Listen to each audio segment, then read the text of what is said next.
Pittsburgh Steeler fans, welcome back to another episode of the Scho Bro Show. This is Behind the Steel Curtain editor Dave Schofield coming at you.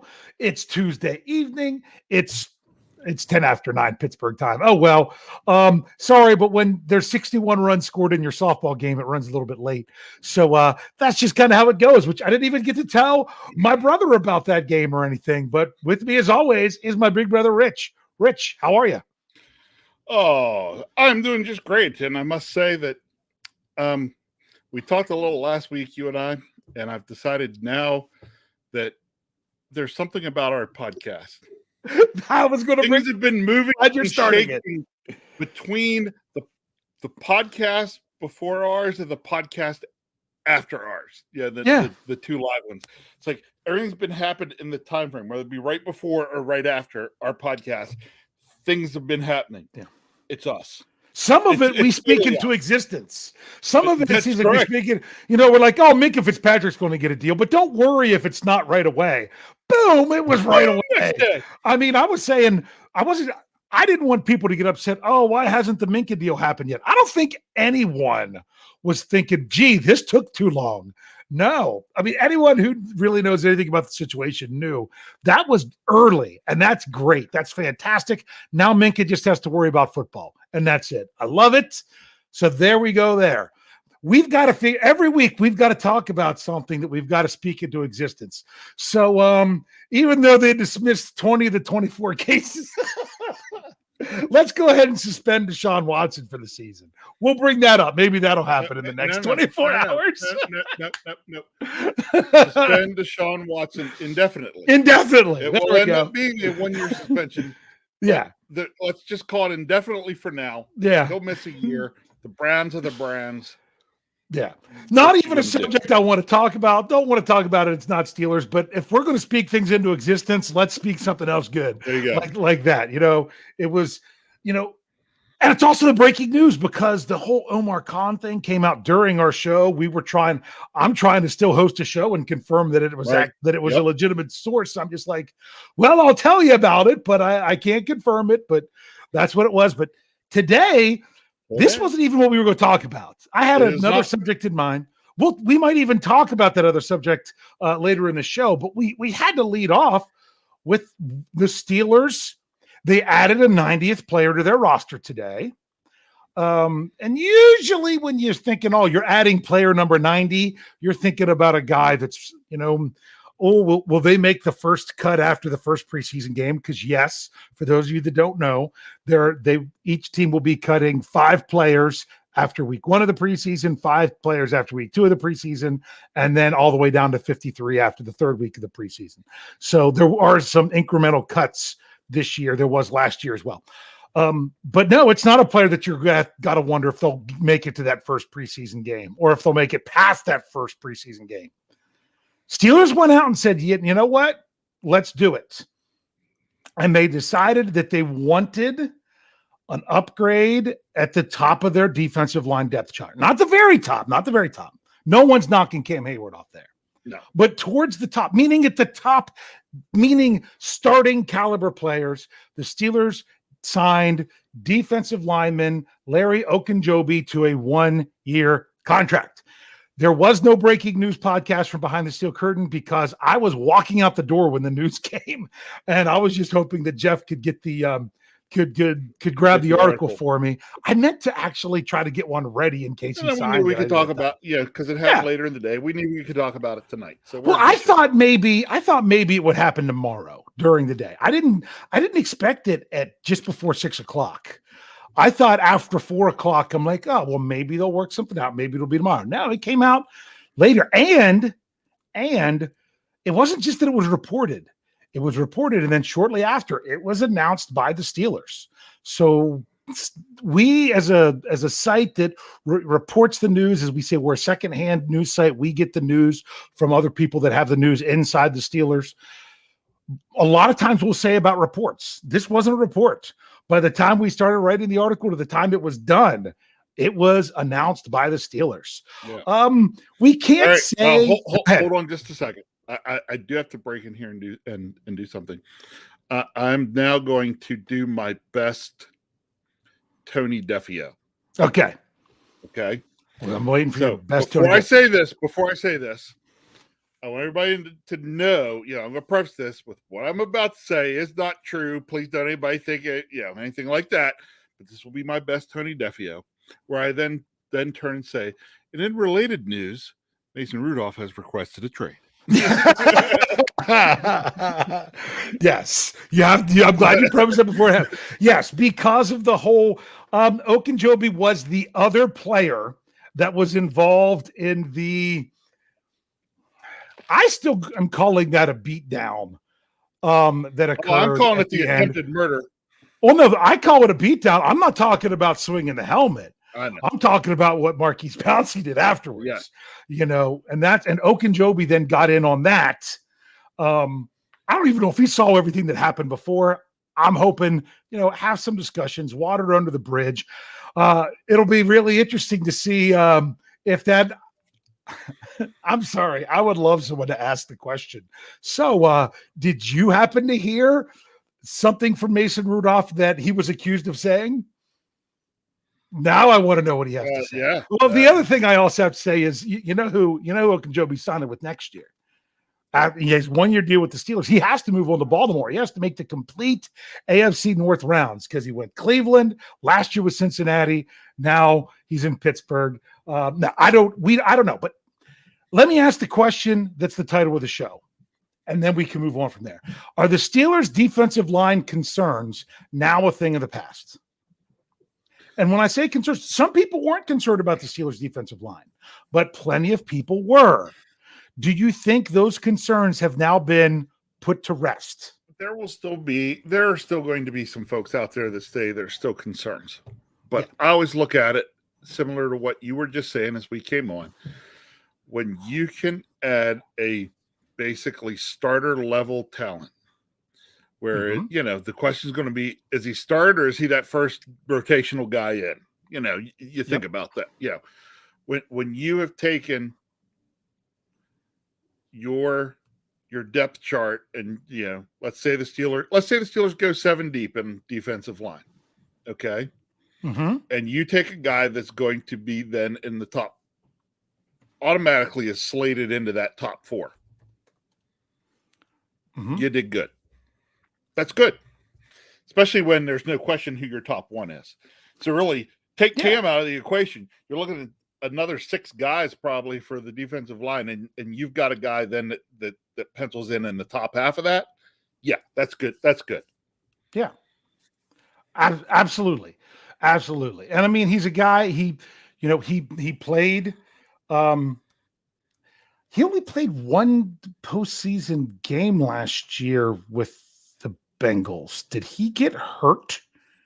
That's one thing that I haven't been able to look and find out about. He ended up having the foot surgery, which is why he didn't get that's why he didn't have the deal with the Bears. So he played in the 1 game he got hurt in their first playoff game.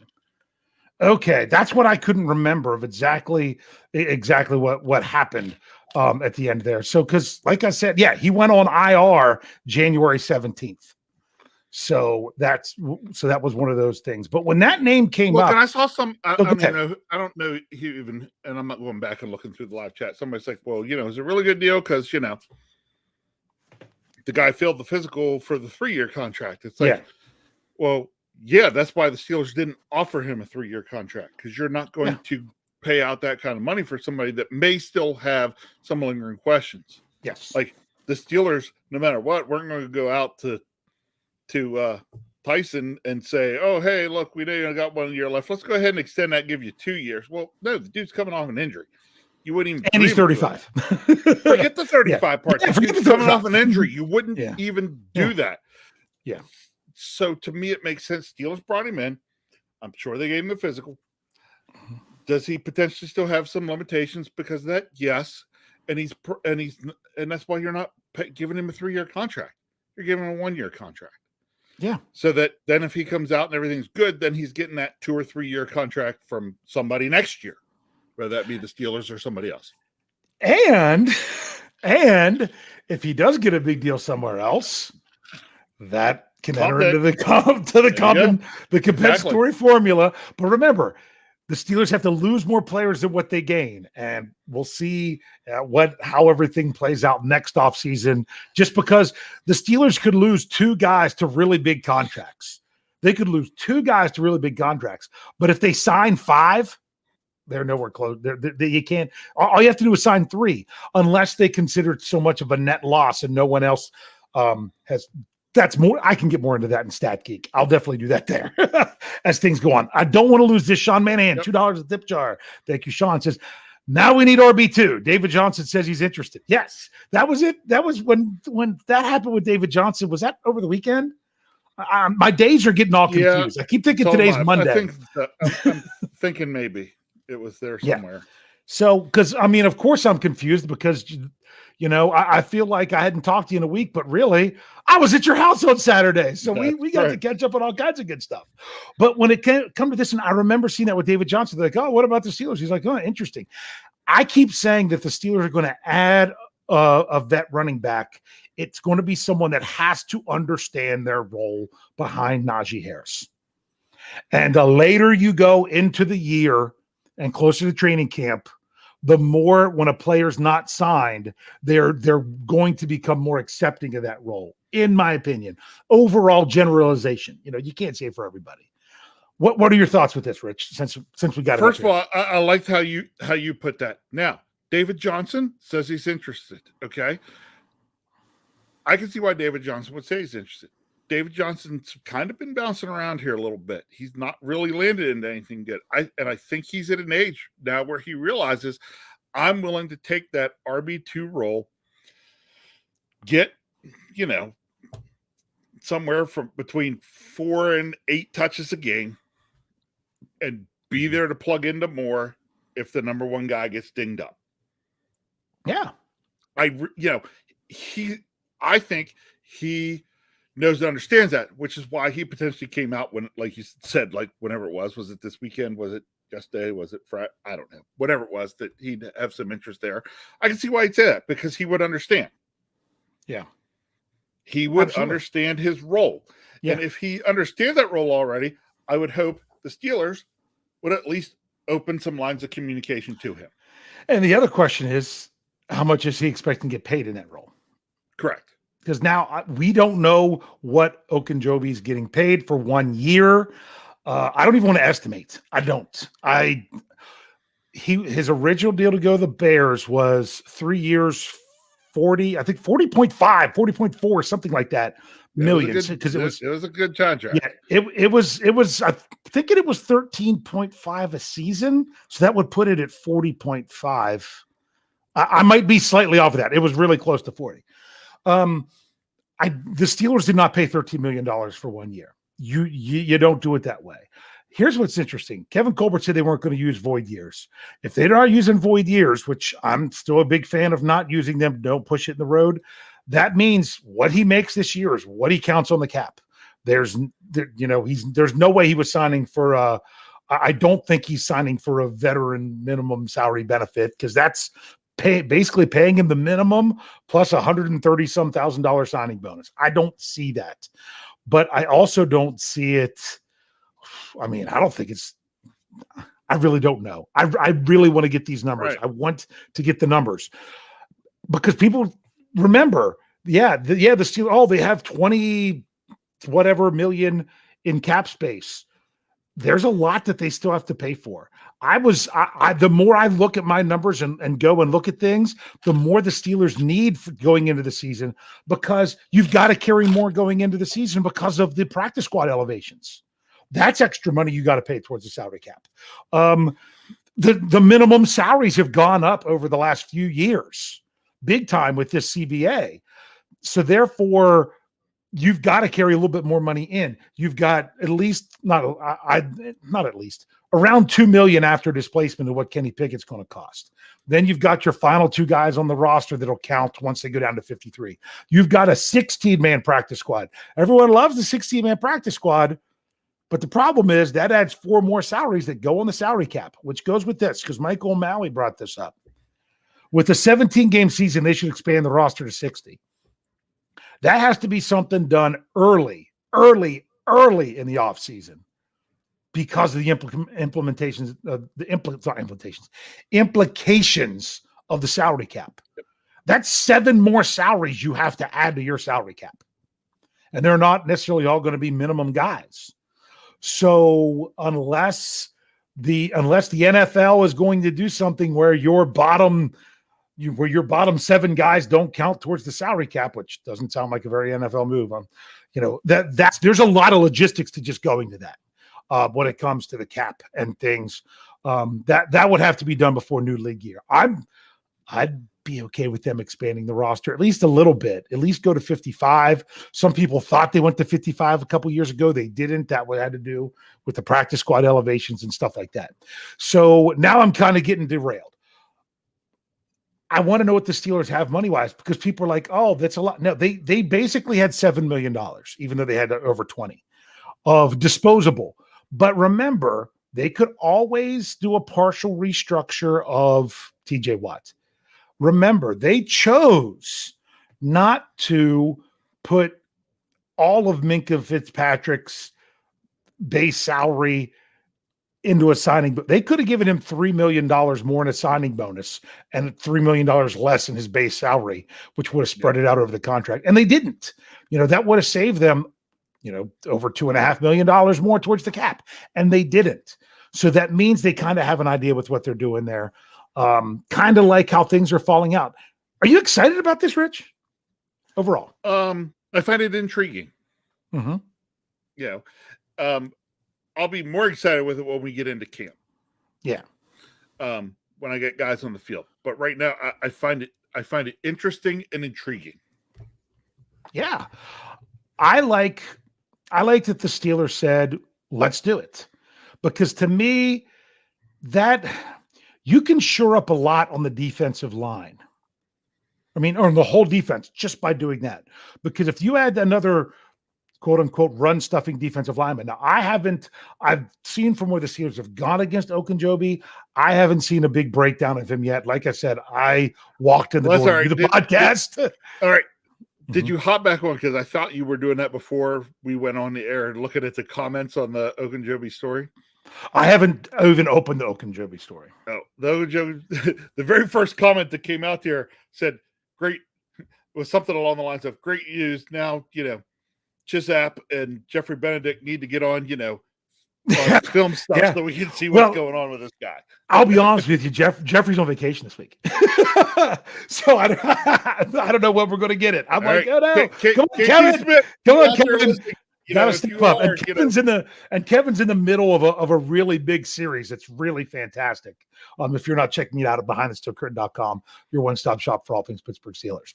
So yeah, I'm kind of dying for that, but I want to see where it comes. This goes right into what Jeffrey says. He's like, go ahead. Where's Andrew Wilbar? He's not in school right now. He's got some extra time in his hand. No, pull some film, Andrew. No, all Andrew Wilbar is going to tell me is how Ogunjobi still couldn't be able to stop Malik Willis. So love you, Andrew. But yeah, Ogunjobi, for those of you, I've already got the spelling memorized because I know I'm going to need it for stuff.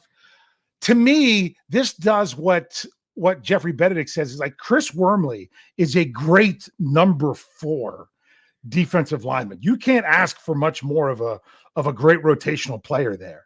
But when you have him in there as the starter, it's not like he's a great starter. So now you're bumping those things back.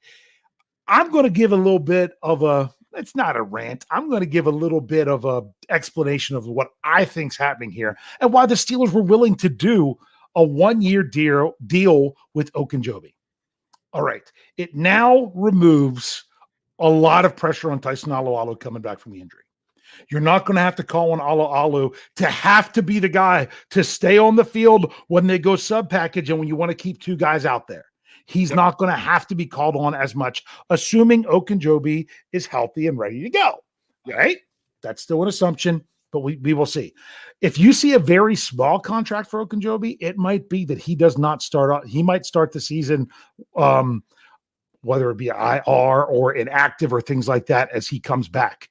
It could be that the Steelers have factored that in. That's another reason I'm excited about camp. But now I'm getting derailed. So that's one thing he can add there if he's healthy and ready to go. To me, this gives you your bridge for DeMarvin Leal. Oh yeah, exactly. You don't your third round draft pick, because some people said they didn't take a defensive tackle high enough. If you take someone the first 2 days of the draft, to me, that's high enough. But the third round is the round that you want someone that you expect to be a starter, but you don't necessarily want them starting right away. They don't have to be day one. You don't have to call on him to have a huge impact right now. To me, this is the guy to fill the gap and to let DeMarvin Leal come along naturally and not force it. Because what happens when you force it? All right, he needs a middle name homework. Okay, yeah. What happens when you what happens when you? I already got it. Larry is his middle name. For the comment, Rich brought up a comment that said we need his middle name in order to use for the preview. I'll tell you right now, Larry is his middle name because his first name I can't even pronounce. Olamide. Olamide. Olumide is his first name. Yeah, so that's what I was going to say. Olamide Larry Ogunjobi. So it doesn't really roll off the tongue, does it? No, not really. So to me, we can call him Olo. Yeah, Olo. I said Ola. To me, let's say you've got Isaiah Loudermilk, who was a 5th round pick, and now you've got DeMarvin Leal, who's a 3rd round pick. You can allow a 5th round pick 2 years before you would really to see if they can develop, to see if you can call on them. You can allow the 3rd round pick another year to develop to see if you can call on them. But yet, because it's defensive line and that is a rotational position group, you can still get them playing time. That's right. Yep. I also think this makes that, oh my goodness, I don't know what I'm going to do the next time I have to do a 53-man roster prediction. Does that keep an extra defensive lineman? Because I was already cutting the Davis twins and Mondo, just to keep everybody else. Now you add Ogunjobi in there. Are they going to keep 7? You know what? That's a question that I'll have to answer at some point in training camp. But to really break that down, that can be September Dave's problem, not June Dave's problem. So, and if he's ready to play and good to go, that's only a good thing. That's only a good thing. Yep. So I feel that now I should republish my article from Monday. I had an article on Monday. It was the second part of what I was doing is what position group is the greatest concern for the Steelers 2022 defense. I always find these funny because I asked the question about offense first and people tried to answer defense. I'm like, oh, wait, it says offense. And then this one, they said defense. Like, why are you talking about safety when you should talk about offensive line? I'm like, it's just the defense. Okay. There's a link to the offense article in the article. But what do you think was the position of the greatest concern? It was the defensive line. Defensive line was at 43% of the vote, with inside linebackers at 31 and cornerback at 18. Mm-hmm. Outside linebacker was 7%, safety was 1%. I think if we start that poll over, defensive line is going to be one of the lowest on the list. Yeah, it definitely drops at least 2 spots, if not more. Well, I mean, because do you now think that's a greater concern than inside linebacker? No. Do you think it's a greater concern than corner? Probably to me, corner. Yeah. See, because to me, a lot of people want a number 1 corner. I'm like, I just want 2 that can play adequately. And if you got 3 guys that can all come in to then play the 2 spots, we'll see how it works. Yeah. But defensive line, it's all got to work out though. It's all going to work out because right now we're excited because it's a name we recognize as Steelers fans. And we see, someone who had 7 sacks last year can now come in and play and being, oh, wow, out there with Cam Hayward and TJ Watt. My goodness, he should be able to feast.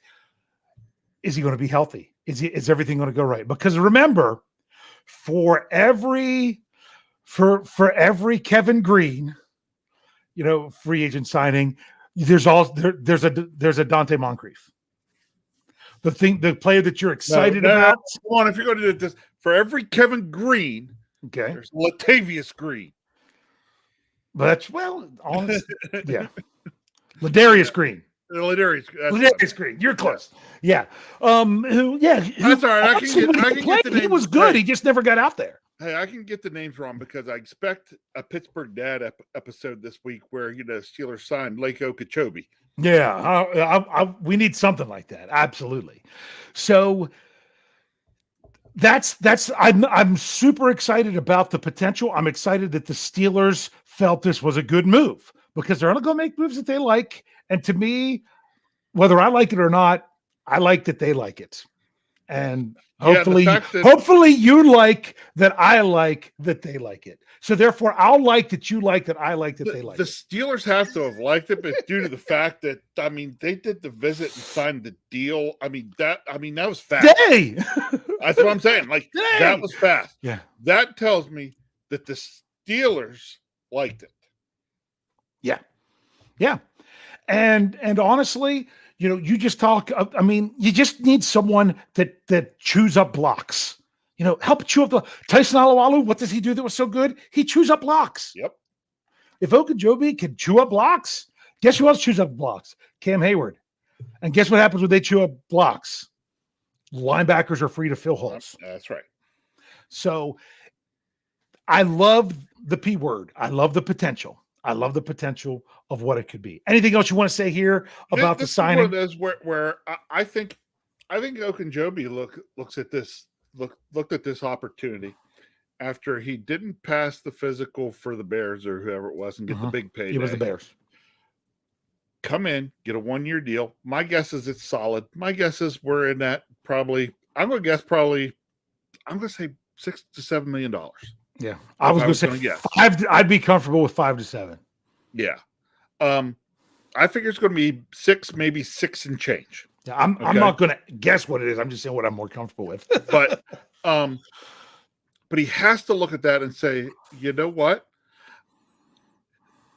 I want to know if this factored into his thinking of this at all. Did Stephon Tuitt retiring make him look at the Steelers and see potential opportunity there after things fell through with the deal with the Bears? Oh, absolutely. Does he look at himself and the way he plays and says, "Hey, I saw what that line was like when it was Hayward, Alualu, Tuitt." Yeah. Right? TJ Watt, Defensive Player of the Year. Okay, sorry. Right. No, but just thinking those linemen, and then to say, okay, Hayward's as dominant as he's ever been. Yes, Alualu's coming back off of surgery, but that could be a thing. Can I fill that role of Stephon Tuitt? Can I deal with it? So can I be that guy that when they're double teaming Cam Hayward on the other side, and I get a one-on-one block, can I make them pay for that? And I think he looks at that and says, "Oh, yes, I can." To which for him, then after this year, all that does for him is gets him a bigger payday. Yeah, because imagine you're a guy, you just turned 28. Because I looked it up and he actually, I'm like, was he 27, 28? His birthday was the same birthday as my son's. So I thought that was pretty cool. But he just turned 28, had a big contract that he had signed. I'm trying to think back of his deal with the Bengals. It was 1 year, $6.2 million. That was his deal with the Bengals. Okay, so that's about what I would. That would be great if he went and did the same thing. Then he had the big deal he was going to have with the Bears, but then there was the problem with the physical. If you're 28 years old and you're saying, I want to go somewhere for 1 year, and then I want to look for that big deal that I should have got last year, except I got hurt in the playoffs. Where do I go? What do I do? Why not look and see the retirement of Stephon Tuitt? See the Pittsburgh Steelers in that defense. See them signing Minkah Fitzpatrick. See TJ Watt locked in. See Cam Hayward there. See, like you said, Tyson Alualu returning and saying, "Wow, if I get." I think I'm the piece they're missing. Yeah. How cool is that to be? To then potentially look at yourself and say, "I am the piece they're missing that could potentially take this from great to off the charts." Yeah. And if I am that piece, man, did I just place the right bet for myself? Yeah. Well, the thing is, maybe it's such a great fit that deal comes from Pittsburgh. It could be. Maybe it's not, and that's all right. And because the other thing that the Steelers might realize, you've got a lot of guys really good at the top. These younger guys might have to really, they might push them even farther to step up their game. If the Steelers have a problem with finding people playing time on the defensive line, what a difference that is than what people were complaining about a week ago. Yes. Oh, what are they going to do to stop the run? One player on the roster could change that much. Now, that player could have been someone they already had stepping up that fans weren't expecting. So, and that could still happen. I mean, my goodness, what happens if they say, oh my goodness, we can't keep this Leal kid off the field? Oh my goodness, I can't believe the jump that Loudermilk made in year 2 with just look at his how much he's transformed his body. Oh my goodness, Chris Wormley out of nowhere. To me, I feel like Chris Wormley, we know what he Adams after getting to go through camp with us. Yeah. And actually spend more time getting to know our scheme. Yeah. It's like you could take all the questions, are there, the title of the show is saying, are there still questions on that defensive line? Yeah, sure. We can sit here and talk and make up any question, and it could be, and you could make very legitimate arguments as to why they can be questions. They could still be questions. Yeah. Correct. Mm-hmm. But to me, I don't think it's questions. It's like I'm not worried about the Steelers' plan for defensive line now. Yeah. I don't feel that they've put themselves in a position where they are having to rely on more unknown than we're comfortable with. Exactly. Are they still unknown? Yes. There's still as many variables. Is Ogunjobi's health good? Is Oluwalu's health good? Are any of these young guys, where are they going to go? Is Leo going to come in and surprise as a brand new player? Where's Loudermilk going in year 2?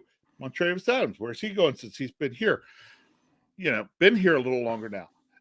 Those questions are still there, but to me, those are questions I can live with. And the fact then that you have more opportunity to get questions answered is a good thing. Yeah. Yeah. It's a good thing.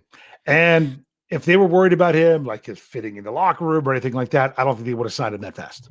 So that's just good. Hey, I'm going to bring up what we were going to try to talk about for an entire show. Okay. Just because it's kind of highlighting an article that I have coming out tomorrow. I have a commentary piece coming out of BehindTheSteelCurtain.com, your one-stop shop for all things Pittsburgh Steelers. And what it's talking about is we all come from different perspectives based on when we started our Steelers fandom. When you first became a Steelers fan really shapes your expectations every year.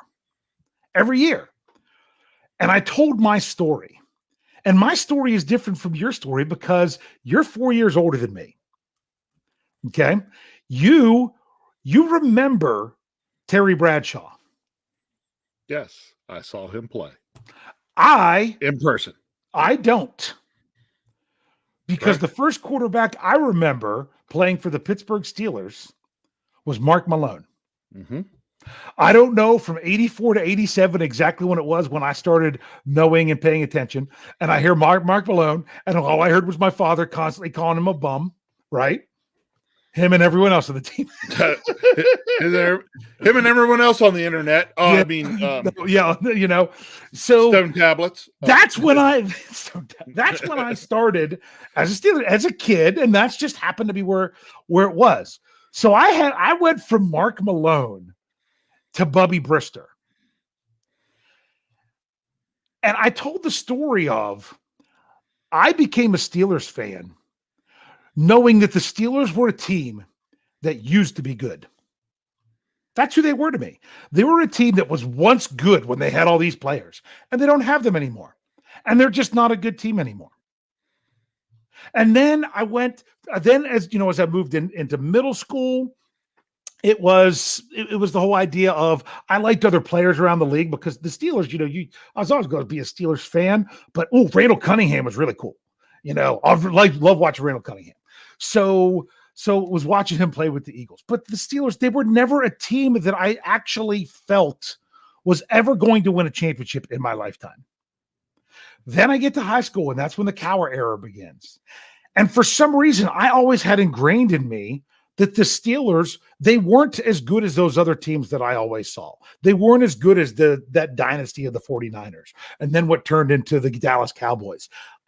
Even when the Steelers made the Super Bowl my senior year of high school, they were 14-point underdogs, and I never considered the fact that they could possibly win that game. That was how I grew up as a Steelers fan. I didn't attend my first Steelers game until Ben Roethlisberger's rookie year. I never watched an NFL draft until 2004 because I thought it was intriguing with the whole, the whole Manning Rivers Roethlisberger thing. And I was like, I want the Steelers to get in on this. I was already married and everything. I was 2 years into marriage when the Steelers went on the run in 2005. Even when they went 15-1, I still never thought they were a team that was going to win the Super Bowl because my team doesn't win the Super Bowl.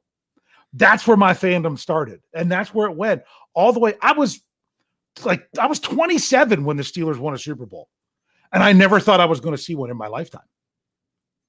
And that's because it's where I started.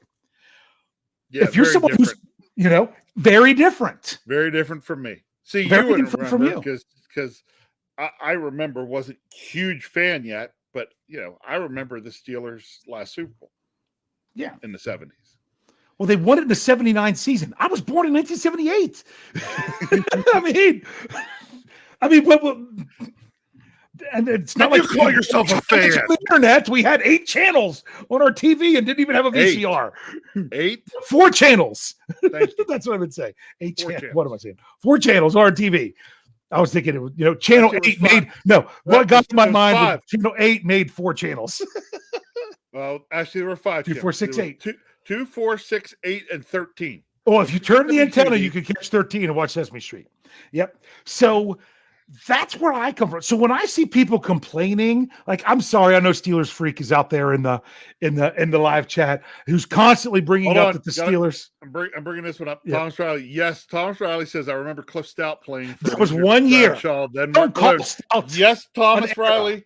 I do remember that as well. Yeah. If you said you started in the Cliff Stout era, that means you started being a Steeler fan in like a 4-month period. So, because that was it. Yep. But I was in the Malone era. So to me, I never believed that I was going to see a Steelers Super Bowl. So when I hear Steelers fans complaining that they've only won 3 playoff games in the last decade, and I'm like, I can't believe they went to 3 Super Bowls in 6 years. At least they had 3 playoffs games in that decade. I mean, the 80s was a rough time. Yeah, and I'm not saying that fans should settle, but I'm just saying I love the fact. I looked this up. I went through all of Ben Roethlisberger's games, and I have, according to my records, he only played 2 games in his entire career where he was not possibly going to win a Super Bowl that year. 2 games in 18 seasons where the Steelers were eliminated from the playoffs at the time they were playing the game. 2. Yep. And they won both those games, by the way. Just thought I'd throw that out there. And it was, I had the numbers written down. I think it was 2006 and 2012 was the 2 times. So to me, the fact that my team is relevant every year. 2005. All right. Russ says, "Wow, I'm old. I remember Joe Gilliam." And I was, wow, Russ, you are old. So well, if he can remember Dick Shiner as the starter, I'm really going to be impressed because that was before Terry Bradshaw. I would love to see that one. So to me, the fact that the Steelers won a Super Bowl in my lifetime, I thought was absolutely amazing, let alone to win 2. And every year since then, 2005 proved all they needed to do was play well at the right time to get in, and anything could happen. So that's why I get so excited every year to know that could happen. I'm not dwelling on how many wins they've had or things of that nature, because I'm like, they have been right there in the postseason every year since Ben Roethlisberger's been with the team. And it kind of defines where look at how many people. I'm one. I mean, there's got to be a lot of people. Don't worry, you guys know what our big question is going to be. We're going to get it out there very soon.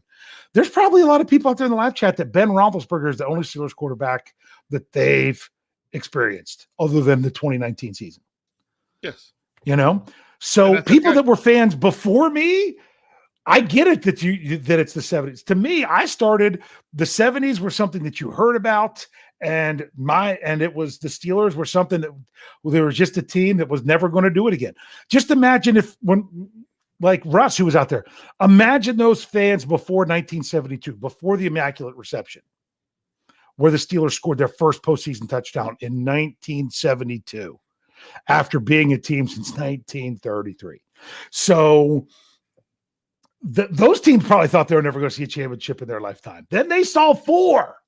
Yep. And then you have fans that just happen to fall where I am. So it really, your expectations of the Steelers every year, it really comes from when your fandom started and how it was experienced. Like I brought this up. I did a guest spot on State of the Steelers YouTube show last night. He was in the live chat. I think he's still out there.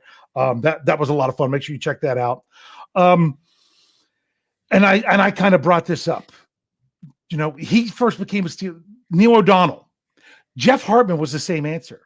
I'm like, you're coming from a completely different place to me. Now, Brian Anthony Davis, his was Terry Bradshaw.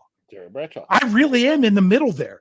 If you became a Steelers fan between basically 1984 and 1990, that was a time in there where you were used to having low expectations. Yep. So anything you want to share more about your story and how it changes your perspective of the Steelers?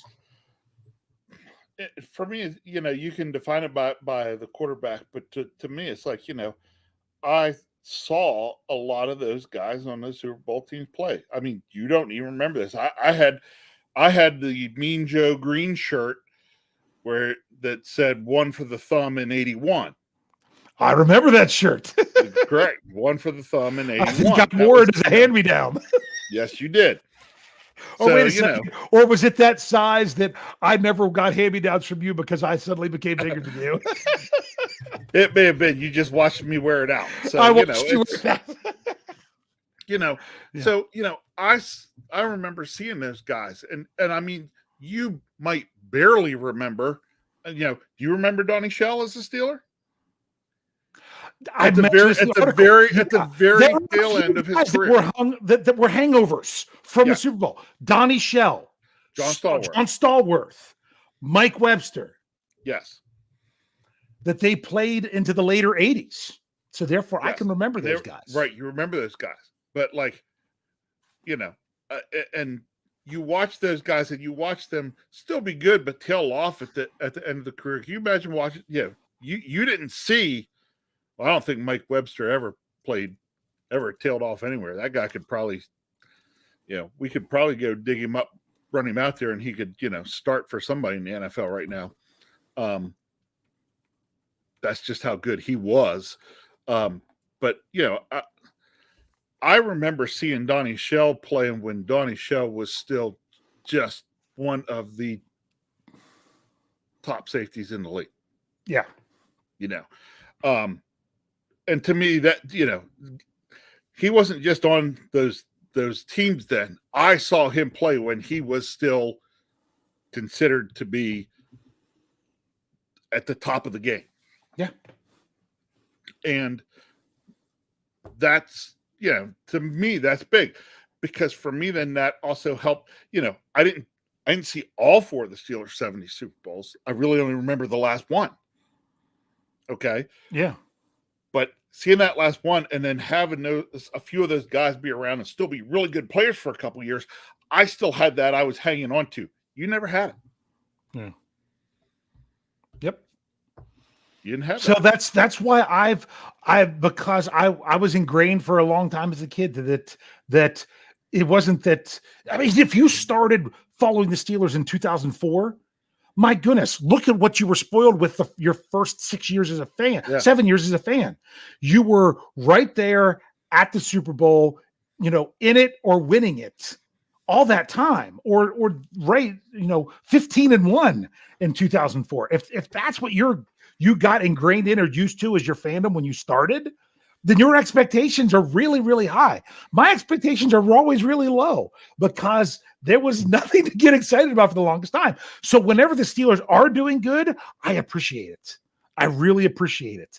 And like I said, they haven't made it, their last AFC Championship game was in 2016. Yeah, that's been a while, but my goodness, they've been right there. I mean, they almost freaking made the playoffs having to play Duck Hodges. Yeah. I mean, right there. So, and I know some people are like, oh, I know Steelers Freak had said about their chance was with the Killer Bees. No, it wasn't. I'll fight you on that one. Or not fight, but argue about that one. I think the Steelers realized the problem they had with the Killer Bees era, and that's why they're doing what they're doing now. People are saying the Steelers aren't spending any money on offense. They're spending it all on defense. You know why? Because when they spent their money on offense, those divas couldn't win. When you had that Killer Bee era, and you couldn't win because you didn't have the defense to go with it, and those guys, they were great and they were ready to go on. To me, the Steelers are now getting back to say, hey, we took a shot on really pushing the offense for a while, and guess what? It didn't come through for us. We didn't win that many playoff games during that time. So let's get back to focusing on getting that defense. We'll see if it works in today's NFL. That's just you saying getting that defense. Now it's not that they're ignoring offense. I think their offense is almost everyone's on a rookie deal. Yeah. But the Steelers are going to spend some money on offense. Yeah. I think what we're doing closer to, let me say it, it's closer to Steeler football. Yeah. Yeah. Yeah. I mean, that's the thing. Yeah, they had all those big offensive weapons, but they ended up not ultimately winning them anything. Where's this? I mean, even in 2005 and in 2008, really the heart of the Steelers team was still the defense. So it just goes to show. Let's get to our big question. You all know what's coming. You know what's coming. Yep. And I mean, this is just kind of all talk. And I know, catch a little bit in the live chat, about expectations of the Super Bowl. To me, it's the difference of the start of one word. Do you feel like the Steelers should win it, or do you feel like the Steelers could win it? I don't feel like the Steelers should win it because I don't, based on where I started. But I have had a fantastic run with the Pittsburgh Steelers over 18 years where I feel that they could win it. Actually, not 18, 16, because I didn't really feel like they could win it until they did. And then after that, I'm like, they really can do this. And then they did it again a few years later. I don't expect that they should. I just feel that they could. This is what I want from you all. Some of you have brought it up and discussed a little bit. I just want a name. Here's the question. I'm even putting it out there in the live chat. It's already there and ready, so you can answer now. Who was the quarterback for the Pittsburgh Steelers when you first became a fan? If you've been a fan your whole life, who's the first one you remember? Yep. You either became a Steelers fan when someone was a quarterback, or you were a Steelers fan and it was the first one you remember. However it is you want to answer that, give us the name of that quarterback. That's our big question. That's what we're going to bring up here. I didn't give you all a lot of heads up before I did it. So therefore, and you're gonna see they're rolling now. You're gonna see the difference in eras and the difference in mentalities and stuff from people based on this answer, in my opinion. Knowing that my answer was Mark Malone can probably tell you why I view the Steelers the way I do versus yours being Terry Bradshaw. Here we go. I'm getting there because they are coming quick now. Yep. First one I got is Steel Dog, the first one. Yep. Steel Dog's the first. Here you go. Steel Dog's the first. Tommy Maddox. There you go. So you were talking early 2000s. Yep. Here we go. Eddie Power says Terry Bradshaw. George OTJ says Bobby Lane. Didn't know George was up there, right? Oh, George. This is telling us an awful lot. Something new about you tonight. Yeah, so. We're learning stuff about you all. There you go. this is helping us out a lot. Okay. Kyle Stone, Tommy Maddox. Okay. Mm-hmm. Brian Brown, Bradshaw. Okay. Ryan O'Toole is Bradshaw. Okay. Kathy Forrid, Ben. Mm-hmm. That kind of surprises me, Kathy. That's good to know. Okay. Whoa, that we skipped. Man, you guys are flying with your answers. Okay. Yeah. Eric Witt says Neil O'Donnell. See, that was Jeff Hartman's answer. Okay. Jennifer, how do I say her last? I always miss her. Very good. Says Terry Bradshaw. Okay. Dramaville Skeezy. There we go. Says Big Ben. Okay. Oliver Wood, Cordell Stewart. See, I call that the Cordell Stewart / Mike Tomczak era because they were back and forth so much. You don't even know which one it was. So, so that makes sense. I want to know if Oliver Wood, is a musician. Just curious. Yeah, I don't know. One of the Wood brothers. Yeah. Sean Manahan says Neil O'Donnell. Okay, George Teston, Terry Bradshaw. BF Bud is Bradshaw. Mm-hmm. Steelers Pittsburgh. I clicked on it, didn't come up. Is Bradshaw. Tyler W. Ben. That doesn't surprise. We met Tyler. So I'm like, Tyler's. Oh, yeah, he's a youngin. That's right. Yeah.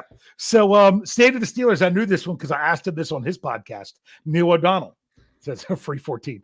Steeler Chick 46. Cordell Stewart. Okay. Anthony Godwin, Terry Bradshaw, Reginald Rivers is Bradshaw, Thomas Riley is Bradshaw. He's in that 4-month window. / Stout 83. Yep. Yeah. He's in that. That's the window. Yeah, that's the window. Okay. And was that the strike season? Or was that 82? It was 80. I don't remember. Oh, come on. You're going to make me look this up, aren't you? No, just keep going. Nope, I don't. Look it up later. I'll look it up. No, that's what I'm saying. I'll look it up later. Russ says Joe Gilliam. Gillum. I was put in the extra. Yeah, don't give it the extra syllable. Yeah.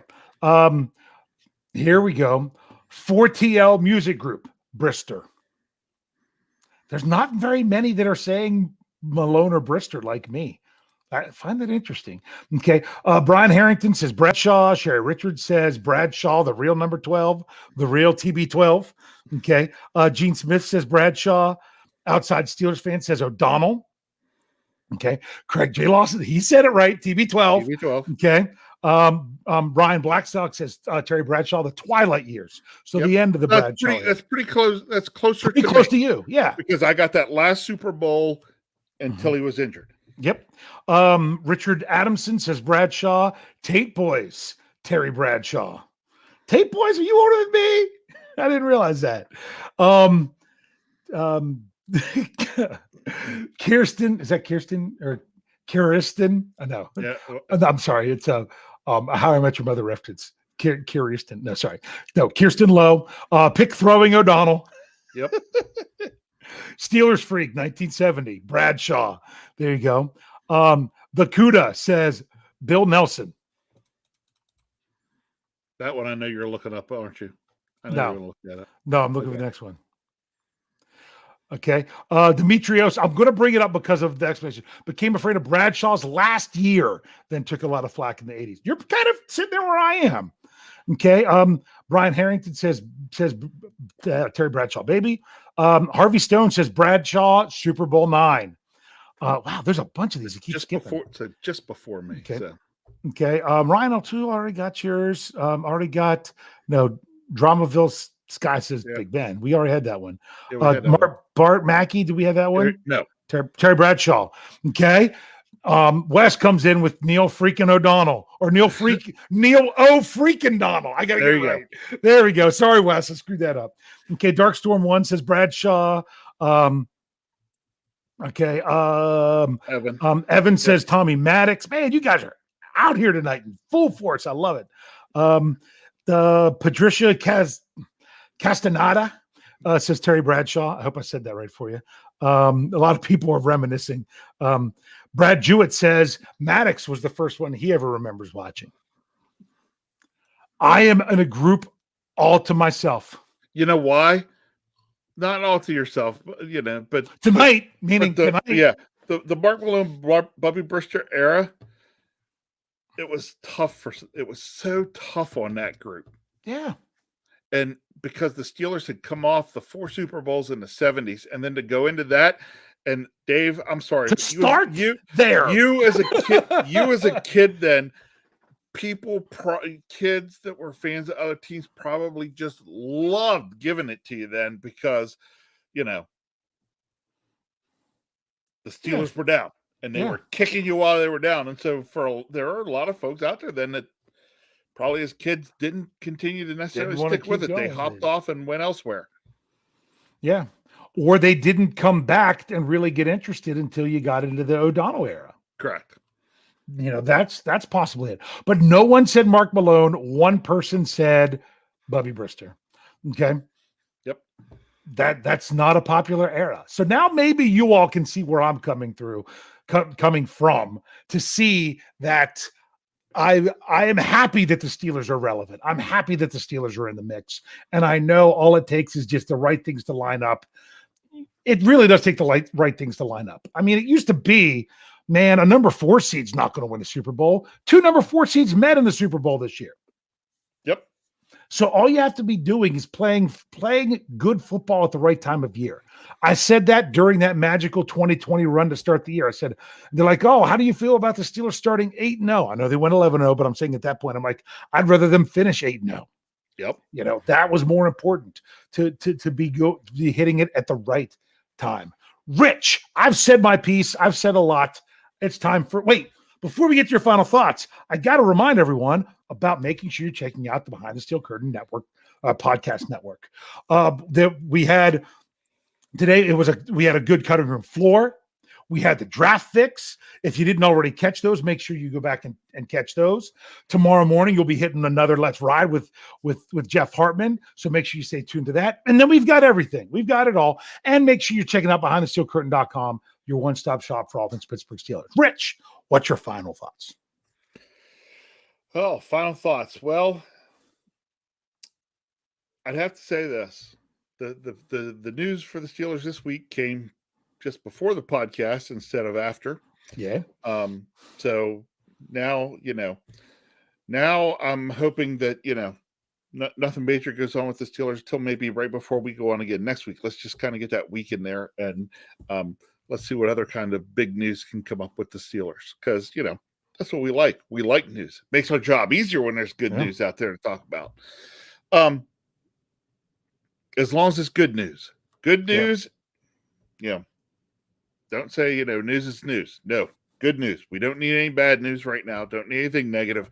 Looking for the positive. Steelers now, 90-man roster. Now we're ready to roll. Now we can get to camp. Can't wait.